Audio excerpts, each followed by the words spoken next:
Então, medidas duras que estão sendo tomadas para tentar evitar que o vírus circule como circulam pessoas. E eu sei que existe um desafio também em áreas específicas de controle, como é o caso de rodoviárias, aeroportos, locais de embarques e desembarques.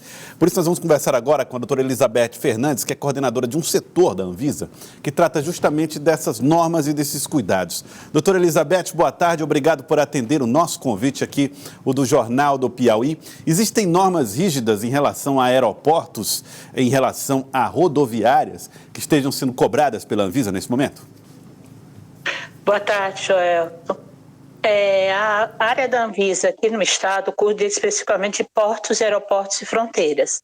A rodoviária fica a cargo do estado. E a partir de ontem já começou a valer uma norma da Anvisa, que é a RDC 477, que intensifica o rigor no controle de máscaras usadas nos aeroportos do Brasil, tanto dentro da área do aeroporto como das aeronaves. E qual é a regra? O que é que ela estabelece? Estabelece, por exemplo, o tipo de máscara? Só entra no avião, por exemplo, quem tiver de máscara? Quais são essas questões que estão sendo discutidas ou colocadas no decreto? Sim. Para entrar no aeroporto, você só entra de máscara. Mas na área de livre acesso do aeroporto, são permitidas qualquer máscara que coíbam a propagação do vírus. Por exemplo, não são permitidos o face shield sem a máscara, porque muita gente acha que só o face shield protege, mas não, há necessidade das máscaras. Então, basicamente, são proibidas no aeroporto máscaras que não têm proteção, ou seja, aquelas máscaras de pano que têm uma só camada, bandanas, o face shield sem máscara, umas máscaras que agora estão usando, que são as máscaras de acrílico, essas não são permitidas. São obrigatórios no aeroporto, tanto na área de livre acesso como na área de embarque e dentro do avião, as máscaras de dupla face, aquelas máscaras de dupla proteção, as máscaras PF95, as máscaras cirúrgicas, todas essas máscaras que conferem real proteção contra o coronavírus. É exigido duas máscaras? Tem muita gente que está adotando esse modelo, né? Usa duas máscaras. Isso chega a ser uma obrigação, não? Nos aeroportos e portos? Não, obrigação não. Uma máscara é o suficiente, mas também não é proibido que se use duas. Uma restrição para o uso de duas máscaras, mas não é necessário. A senhora colocou aí os aspectos que são obrigatórios. Digamos que alguém não cumpriu alguns desses requisitos. O que está sendo previsto de punição contra quem desrespeita essas normas? Bom, a princípio, nós estamos fazendo de maneira educativa, solicitando que seja feito o uso das máscaras. Mas a gente sabe que muita gente gosta de ferir o regulamento. Então, nesse caso, se a gente pedir, nós, a Infraero, as companhias aéreas, pedirem o uso da máscara e a pessoa se recusar a usar, nós teremos o apoio na área de trânsito livre da Polícia Civil e na área remota da Polícia Federal. E teremos também as infrações, os autos de infrações que poderão ser dados para a pessoa, que variam a partir de R$2.000. A senhora falou um pouco, brevemente, nesse início da nossa conversa, a respeito de alguns adereços, como foi o caso, por exemplo, das bandanas. A pessoa não pode usar bandana. Só para a gente deixar claro, ela não pode usar bandana no lugar de máscara ou ela não pode usar de maneira alguma? O que é proibido em relação a adereços? É proibido usar como máscara. Os adereços que ela quiser, brinco, bandana, ela usa o que ela quiser, a pessoa usa o que quiser. Porém, como máscara, não tem eficácia. Então, ela não pode usar como máscara. E muita gente acha, agora é moda, né? Então, as pessoas acham que com a bandana, no lugar das máscaras, ela está protegida, mas não está. A máscara tem que ser usada conforme preconiza a Organização Mundial de Saúde, cobrindo nariz, boca e queixo. Então, tem que ter uma proteção total na área de respiração da pessoa. E a bandana não dá essa proteção. Muito bem. As pessoas, a gente tem visto muitos vídeos através das redes sociais de pessoas que demonstram insatisfação, incômodo, quando alguém, ou principalmente passageiro de aeronave, não quer respeitar essas medidas que me parecem básicas, mas não querem respeitar. Qual é o papel do cidadão que vê o desrespeito a essas normas? Há alguém que possa ser acionado para tomar medidas? Ah, sim, com certeza. Infelizmente, muitas pessoas não nos sensibilizaram ainda para a nossa situação no país e aqui no nosso Piauí, que está muito séria, e cada um tem que ter sua parcela de contribuição.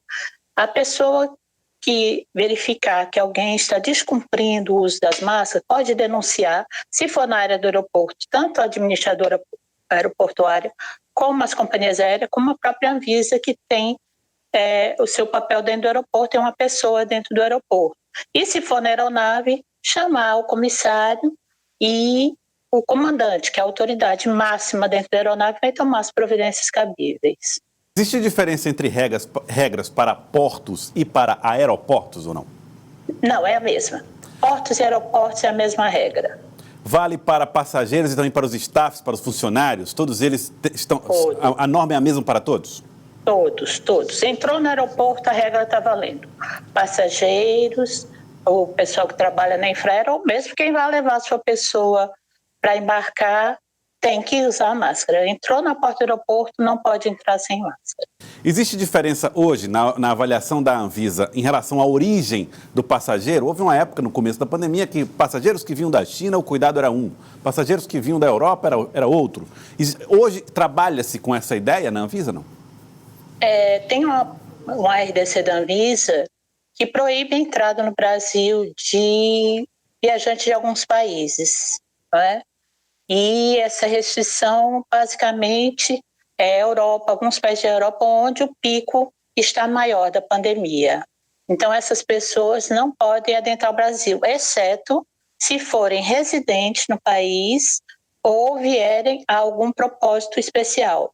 Mesmo assim, eles têm que preencher o DSV, que é a Declaração de Saúde do Viajante, declarando que está em perfeita saúde, e apresentar o teste para a Covid feito 72 horas antes de embarque. Quando essa pessoa chega no Brasil, ela tem que estar já com esses 2 documentos incluídos num sistema da Anvisa, que tem no portal da Anvisa.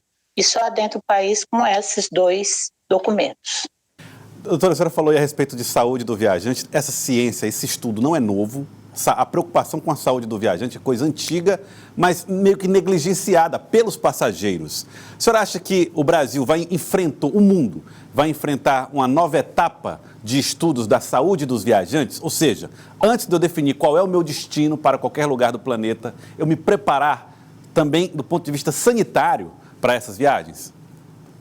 Foi bom e muito bem lembrado, Joel. É uma ciência muito antiga.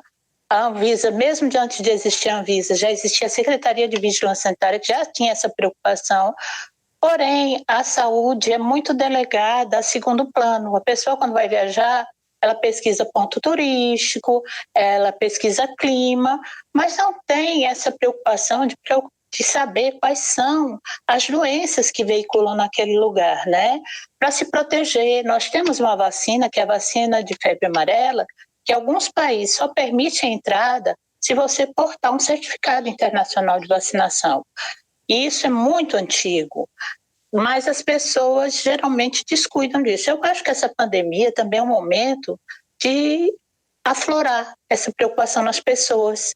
Diante de viajar, você procura saber o que circula naquele país, quais são as vacinas necessárias para eu entrar naquele país, o que eu posso me alimentar lá, o que eu não devo me alimentar porque vai causar um problema de saúde. Eu acho que vai surgir realmente novas posições do cidadão e novos estudos referentes a isso, que é muito importante para nosso país e para a saúde do mundo. E nem é só para outros países, não. Às vezes regionais, se sai do Piauí, por exemplo, onde estamos, vai para Manaus, de repente você tem lá uma necessidade de preocupação, por exemplo, com malária ou outras doenças que são próprias daquela região, né? Com certeza. Tem doenças endêmicas da região norte, né? E essa é uma precaução que todos devem ter, sim, porque além da umidade ser diferente, você indo para o sul é diferente. Então, eu acho que essa deve ser uma preocupação de todo cidadão. Agora, alertando que a Anvisa, neste momento, não aconselha viagens, a não ser que seja de emergência, seja uma viagem essencial, tomando todos aqueles cuidados de se apresentar sintomas, não viajar, usar o álcool gel, lavagem de mãos, a máscara com o uso correto. Muito bem. Eu quero agradecer a senhora. Muito obrigado, doutora Elizabeth, pela participação aqui conosco no Jornal do Piauí de hoje. Muito obrigado.